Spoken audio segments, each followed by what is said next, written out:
Hi students, നമ്മൾ +1 science ബാച്ചസിലേക്ക് enrol ചെയ്യുന്ന സമയത്ത് നിങ്ങൾ നേരിടുന്ന ഏറ്റവും പ്രധാനപ്പെട്ട ഒരു പ്രശ്നം ബേസിക്സ് തന്നെയാണല്ലേ. അതായത് 10ാം ക്ലാസ്സിൽ നിന്ന് കുറച്ച് ഭയങ്കര ഡിഫറൻ്റ് ആയിട്ടാണ് ശരിക്കും സയൻസസിൽ ഇപ്പോൾ ഫിസിക്സും കെമിസ്ട്രിയും മാത്സ് ഒക്കെ നിങ്ങൾ ഫേസ് ചെയ്യുന്നത്. ഫോർ എക്സാമ്പിൾ ഇപ്പോൾ വെക്ടർ ലോജിക് ഫിസിക്സിൽ പഠിക്കുന്നു, മാത്സിൽ ഇൻ്റഗ്രേഷൻ, ഡിഫറൻഷിയേഷൻ, ട്രിഗണോമെട്രി പഠിക്കുന്നു.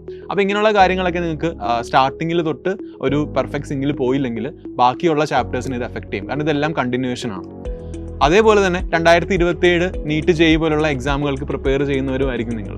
അപ്പം ഈ ഒരു സമയത്ത് നമ്മളെ സംബന്ധിച്ചിടത്തോളം ഈ പറഞ്ഞ vector basics, trigonometry, integration, differentiation ഇതെല്ലാം നമുക്ക് ഒരു പ്രോപ്പറായിട്ട് പഠിച്ചു വെക്കേണ്ട ഒരു സമയമാണ്. കാരണം ഇപ്പോഴേ നമ്മൾ ആ ബേസ് തൊട്ട് സ്റ്റാർട്ട് ചെയ്ത് കഴിഞ്ഞാൽ നമുക്ക് ബോർഡ് എക്സാമും അതേപോലെ തന്നെ നീറ്റ് ജെഇ പോലുള്ള കോമ്പറ്റേറ്റീവ് എക്സാംസും കുറേ കൂടെ ഈസി ആക്കാൻ പറ്റും. അപ്പോൾ എങ്ങനെയാണ് ഈ ബേസിക്സും കാര്യങ്ങളൊക്കെ പ്രോപ്പറായിട്ട് പഠിച്ച് അതേപോലെ തന്നെ 2027 നീറ്റ് ജെഇ എക്സാമുകൾക്ക് ഈ ബേസിക്സ് പഠിക്കുന്നതോടെ എന്തൊക്കെ ഹെൽപ്ഫുൾ ആകും എന്നുള്ള കാര്യങ്ങളെല്ലാം ഈ വരുന്ന 14 കൃത്യം 7 മണിക്ക് നടത്തുന്ന ഒരു വെബിനാർ സെഷനിൽ നമ്മൾ ഡിസ്കസ് ചെയ്യുന്നുണ്ട്.